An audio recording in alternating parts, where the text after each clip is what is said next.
But we did some studying of poetry, and we did some poetry of two voices, which means two different people actually read the poetry and share it, but at different times. And you're going to sort of see what that's like when they get up there to share. Well, everybody picked a poem. Or actually, I think I picked the poem for you. You did. I did. Yeah. I picked a poem for them, and they made scenery after they memorized their poems, and they made masks to go along with the part that they were playing. And we worked a lot on memorizing, didn't you? You guys worked a lot on memorizing. I will say Mrs. Wood wasn't as good at memorizing as these guys are much better than I was. Excuse me, Peter wasn't as very good at memorizing. Mrs. Wood's great at memorizing, but Peter's not so great at memorizing, is he? All right. So we have Annabella and Kate, and what poem were you guys going to do for them? Old Mother Hubbard. And then we have Courtney and Adriana, and what poem were you guys doing? Little Miss Muffet. Little Miss Muffet. And then we have Alex and Claire, and what poem are you doing? Old King Cole. Old King Cole. And then we have Corinne. I knew Mrs. Wood was going to go blank. Corinne and myself, Mrs. Wood, and we are doing Peter, Pumpkin Eater. Peter. Have any of you heard of any of those poems before? Yeah. You have? Yeah. Good. Peter, Pumpkin Eater, as shared by Corinne. and Mrs. Wood. I am Peter. I'm his life. I've liked pumpkins all my life. Pumpkins cooked and pumpkins raw. They're all I ever saw. Pumpkins raw and pumpkins cooked. Pumpkins everywhere I looked. Pumpkins night and pumpkins day. So one day I ran away. I was worried that you'd find me. Then I heard you close behind me. Then in an instant I was caught. Then I had a clever thought. I picked you up, I gave a yell. I put you in a pumpkin shell. I started to cry and shout, Peter, Peter, let me out. Only if I hear you say, you will never run away. Only if I hear you swear, no more pumpkins anywhere. No more pumpkins, are you sure? No more pumpkins, do you swear it? Yes, although I cannot bear it. Don't be sad, husband Peter, you can be an orange eater.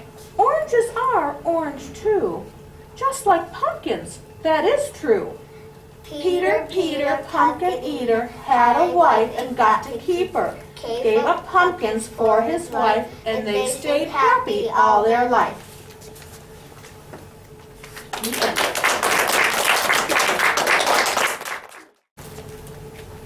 King Cole and the cat and the fiddle.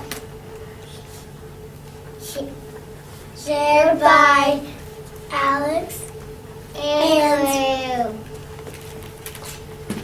Sing it.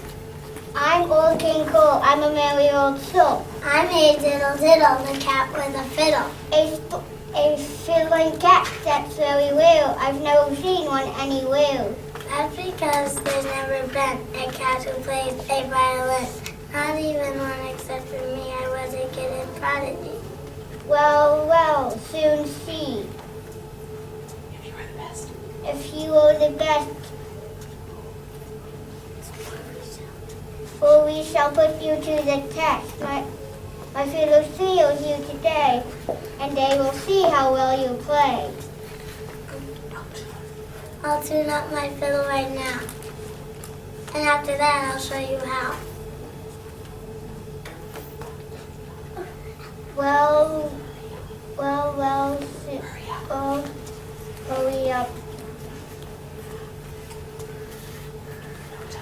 No time to waste. I hope your tune is to my taste. I'll tune up my fiddle right now. And after that, I'll show you how. White cat, that is a lovely thing. My fiddle see,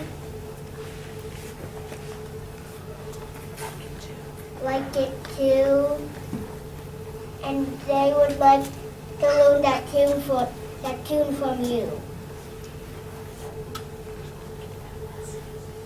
I'll give them lessons if you wish. What do you chose? A tuna fish. I'll send my fishermen to the sea to catch a tuna fish for me. Thanks a million, Old King Cole. You really are a useful soul. splendid cat, please place your mood. My fiddler's tree shall now be full. Old King Cole was a merry old soul, and a merry old soul was he. And hey, diddle diddle, the cat with a fiddle made off forth to his fiddler's tree.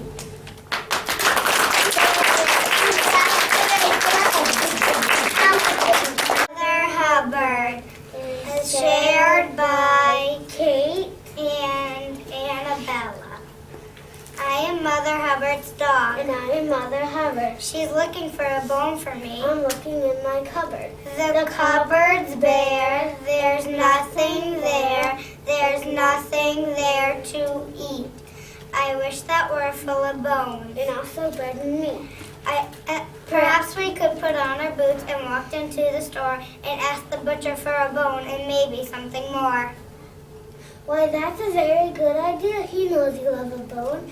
But since it's very cold outside, let's call him on the phone. Bow wow, is this the butcher shop? Is Mr. Butcher there? This is old Mother Hubbard's dog. Have you a bone to spare? And while you've got him on the phone, please ask if he's able to spare a bit of meat as well to put upon our table. Hooray, hooray, the butcher says he has some meat to give her. He also has a loaf of bread and what's more, he'll deliver. Oh, look, here comes the butcher boy. He got here in a minute. Let's light the fire on the stove and roast our dinner in it. And warm my paws and toast my bread. And after that we'll go to bed. Old Mother Hubbard went to her cupboard to fetch her poor doggy a bone. The cupboard was bare, but they didn't care. The doggy just picked up the phone.